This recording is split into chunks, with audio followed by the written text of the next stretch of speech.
It'll be a 4-year deal, $10.6 million over the 4 years. Do the math for me, Scott. I'm not good. 2.65. Okay.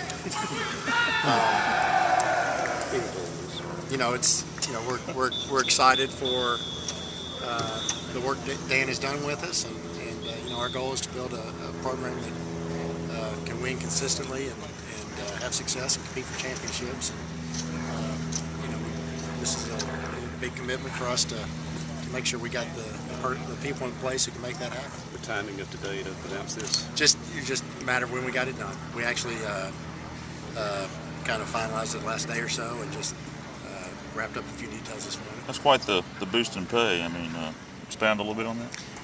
Yeah, he's at 1.5 last year, and so it's I think it's all market driven, and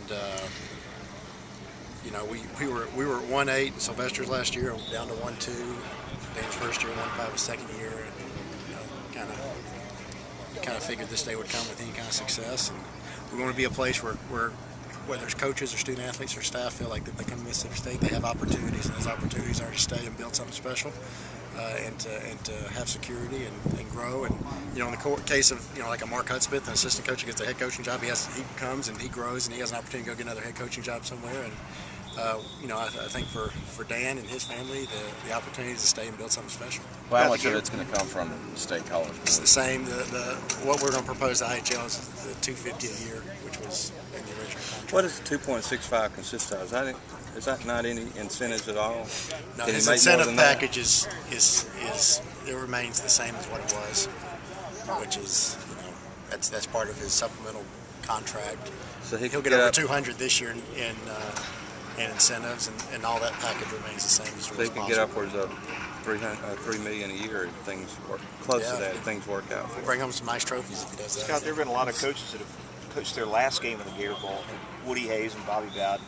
I think this is the first time that somebody ever re-upped a guy during the week of the Gator Bowl. Well, one of the things during the bowls leading up to the bowl selections was that I told Rick Catlett in the game here is that my guess is Dan Mullen's going to coach a lot of bowl games, and I think it's going to be a pretty neat deal. His first one's going to be at the Gator Bowl on New Year's Day as part of the new relationship the Gator Bowl has with the SEC, and it's been a special week, and hopefully Saturday will be a special day. You realize that, at least according to the figures USA Today's released, he's about 6th in the SEC, just above Houston Nutt in the state.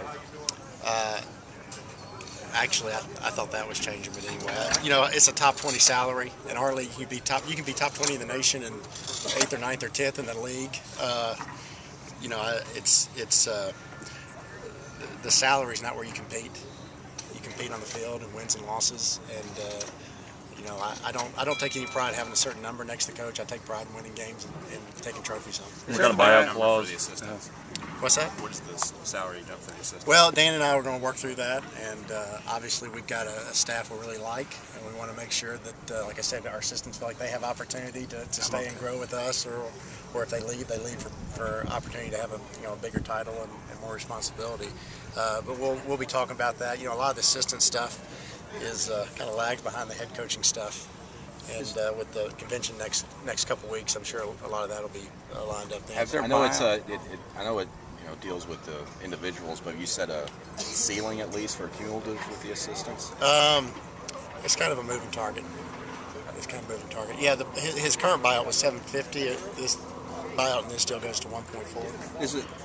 Now I've heard things. You can say yes or no. There's 3 schools that had different buyouts than all the rest of the schools. Am I right in that, or is that not correct? It's pretty clean. It's a pretty clean. No matter what school contract from that standpoint. Yeah. Unrelated to the contract. Sure. Have you gotten a chance to catch up with Rich this week? I did, actually. We were at a reception last night and had a chance to visit with he and Rita and swap some old stories. And I think Rich is a heck of a coach, and his record shows it. And I know he's had a couple interesting years up north, but he's won BCS bowls, he's won championships, he's had teams that have won 10 games a year. He's a pretty good ball coach. He's in a tough spot right now. They're not going to decide his fate until after the game. Do you notice anything different in his demeanor, or is he basically the same guy? Same guy. He's such a competitor. The thing that always strikes me about Rich, and really all successful coaches, there's a kind of a level of intensity and competitiveness that kind of comes across in everything they do. And I remember that 12 years ago when he was offensive coordinator at Tulane, and it was the same last night. You still that certain, it's almost like a current going through their body. Dan Mullen has it. I think Rich has it. Rich is going to win wherever he is, and hopefully it's at Michigan. We're going to present the contract to the state board January.